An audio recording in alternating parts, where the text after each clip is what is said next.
Doc, after this long grueling trip, what did you learn about your squad? And also, at this particular point in the season, are they progressing at the rate you would want them to? You know, Jim, I don't know the answer to if we're progressing. I think we are. I know we are. Our defensive numbers have been phenomenal. But then we lost our offensive pace. You know, it's just, if it's not one thing, it's the other. That's everybody. It's not just us.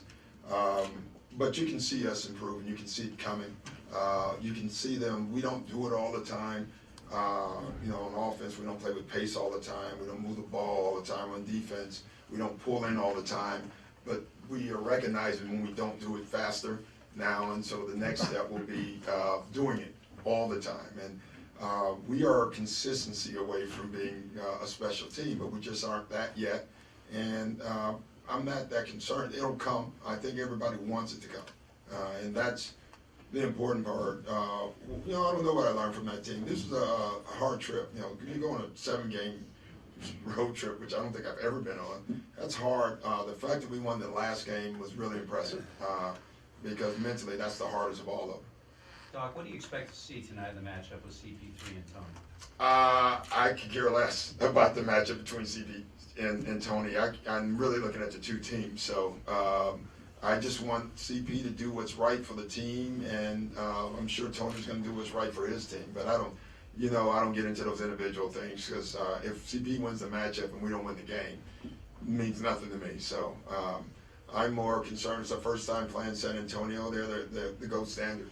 They are. They've been that way for a long time, and you know, it's a tough one for us coming back from this trip, playing them on the first day. We'd like to thank everyone with the league for that. You know, but it is what it is. San Antonio has those as well during the year, and they seem to find a way to win them. So we have to find a way. Will Jamal start again? Yeah.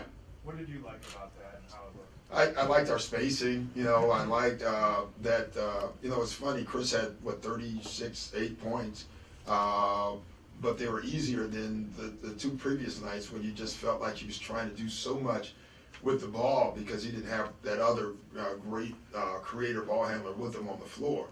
And so I liked that, and I actually liked what Willie did with the second group because he forced ball movement, and the second group's been the one that the ball stops. And I thought Willie did a great job of forcing them to move the ball, and that was good. Is he okay to play? Yeah, he has a splint on his hand, but, you know, he's going to play. Doc, from your view, why is San Antonio the gold standard? Why are they so consistent year after year after year? Well, they have a guy named Greg Popovich, who is terrific, the best coach other than Phil Jackson, to me, in NBA history.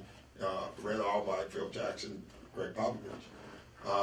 They have a pretty good guy named Tim Duncan, who's probably the best power forward to ever play the game. And then Parker and Ginobili. And then I think what they've done is they've done a great job of building around their core. They just they don't move guys around those three, but they don't move the core. And they keep bringing guys in that accents the core. They make the core better, and they make themselves individually better. And then the last thing is Pop is the best there ever been, is making you buy into their system. And he changes his system, but you're going to buy into it or you're not going to play, and I think Pop's terrific. How much time did you spend around him and soak up from him when you were with the I spent a lot. You know, he wasn't a coach at the time. Bob Hill was the coach, but Pop was the GM. He was around quite a bit, and you just loved how they worked their organization, and very helpful for me. When he was a GM, number standpoint, the shooting percentage, everything Chris Paul did the other day, what did you think about his overall performance? It was great. You know, I think he missed 3 shots. So he still had high assists, low turnovers, and we took John Wall out of transition. So that means defensively he was really good too. That's pretty much a great night. When Pop was in management at San Antonio, was there ever an inkling that, oh, this is a guy who could become one of the best coaches of the Well, you knew he was going to coach. I didn't know he was going to coach like this. You know, I don't think any of us know who knows. But, you know, you knew what he stood for and a lot of the things, you know, he would tell us all the time. And so you always thought, you know, he's going to be really good. But, I mean, this is amazing. Drew, you've talked about, you know, how you guys have grasped certain parts of the defense and got kind of inconsistent, but you guys have, with the exception of Atlanta, defended the three pretty well. Yeah. These guys are going to stretch you too, but Have you been impressed with how you guys have gone into Yeah, it was one of our goals. I told you before the year. It's last year I think we were 27th, 26th in 3-point field goal percentage. Guarding, and we had to get better, especially in this new league where everybody's taking them. You're gonna have to get out there and guard them, but you can't give the interior away either. And early in the year we were not very good, if you remember. We were pulled out when we should be pulled in. Now we're pulled in and we have to get back out, and we're doing a great job there. But we can still, in my opinion, get a lot better at that, and we have to tonight. You guys have given up layups though too. Is that maybe a byproduct of working so hard on? Well, I hope not, but we have. A lot of that is guarding the ball, and a lot of that is our weak side defense not being there. And so that's what I meant by, even though our numbers are coming down, we still have to get better. Any updates on JJ? Not that I know of. JJ is in a cast. He may get it off early, but that doesn't mean he'll be back any earlier. So we'll see. I don't pay much attention to all that stuff until JP will come over to me and say JJ's practicing tomorrow. Do you know if Matt's getting closer? He is getting closer. I know he can shoot, run, but he still can't. I don't know enough about the eyes, but I know he can't take contact. And that's the whole issue with him because of the surgeries.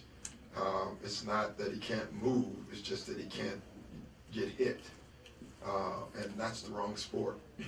Our sport's the wrong sport for that. So at some point, the only way he plays is with a clearance from a doctor. That's the only way he can get on the floor, and that hasn't come yet. Did you consult with Tom before you signed Stephen? Yeah, I did. Obviously, had good things to say about it. He actually did. He loved him. I'm not gonna get into what he said, but obviously, I signed him. Doug, you touched on consistency. How does the team develop? I mean, obviously it happens over time, but it's something that this team hasn't probably done well, put together strings. I mean, is that something that you're hoping that can happen sooner rather than later? Should I just say yes to that? Yes. Can I just say yes without expanding at all? You gotta expand on it. Well, yes would be great, Okay. but yeah, I mean, it just comes. It takes habit, trust, and habit and trust again. Really, I mean, it does. It's just something that you have to get. If we don't get it, we're not going anywhere. Let me put it that way. And if we get it, we can be a really good team. Doc, what would you say this team learned from the grueling 7-game trip? That they can win the 7th game and on the road. So that's how I looked at it. In a strange way. We won Game 7 of the 7. You could say playoffs, but that's the way I looked at it. That you're mentally tough enough to win your 7th game on the road, and I want us to look at it that way. Doc, you talked about in the past the challenge of playing that first game back home after one trip, but coming off a positive momentum and winning that 7th game, do you think it's going to help at all? I hope so, but I don't know. I mean, I think Ralph, who's been around for a little bit, rightly said it, that you come home, there's bills, dirty clothes, those who are married with kids, I'm going out, honey, take care of the kids. There's a lot of life that comes in when you come home from that trip, as you all know, and then the next day you have to play, but that's just it. It's tough. But like I've said, San Antonio, they find a way to win those games, and all the great teams do, and we have to as well. Doc, is there anything in particular that you've seen in the Spurs organization and their success over the years that you've tried to implement since you've come to LA? Well, a lot, but I can't do all of it, I can tell you that. But they identify the type of team they have, and then they try to put the right pieces. It doesn't have to necessarily be a better player. They'll let a better player go or trade a better player to get a better fit for how they want to play. And I think they do it over and over again. So I think it's great. Last question, Long Beach.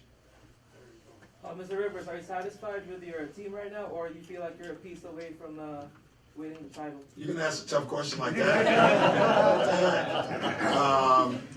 I am satisfied with our team. If we don't do anything, I'm fine with that. We're always looking to get better, but it's not what's out of the room for us, it's what is in the room. We have it, we just have to get it. Their owner actually came to you early in the first championship year of Pop playing and felt you out about, you know, where you were in your coaching aspirations. You ever think about how that might have turned out if they had kept losing and maybe came to you and offered? No, I wouldn't. You know, I already knew where I was going, and but that's the untold story there. I went to Orlando before the season started with Chuck Daly, so I kind of knew where my future was going. So it was pretty much a non-issue, and you knew, just like I knew if you were around then, that at some point that team was going to take off. I mean, I thought it was difficult, very similar, I guess, and I don't know numbers-wise what Houston went through at the beginning when they had Olajuwon and Duncan and they were trying to figure it out. Olajuwon and Samson. I think they struggled at first, and I always, when watching that from afar, I was thinking it's almost the same thing, and then finally it clicked for them. And it probably clicked because David Robinson decided that Tim Duncan's the guy, and I'm good with that. And I thought that was huge for their team. Doctor, are you where you, a quarter of the way into the season, are you where you expected to be? You know, I don't know. I think so, but I'm not sure. I don't have a, you know, I don't know where I should be, you know. So I know, I like where we're at. I would love our record to be better than it is, you know, but I'll take where we're at. Thanks, guys.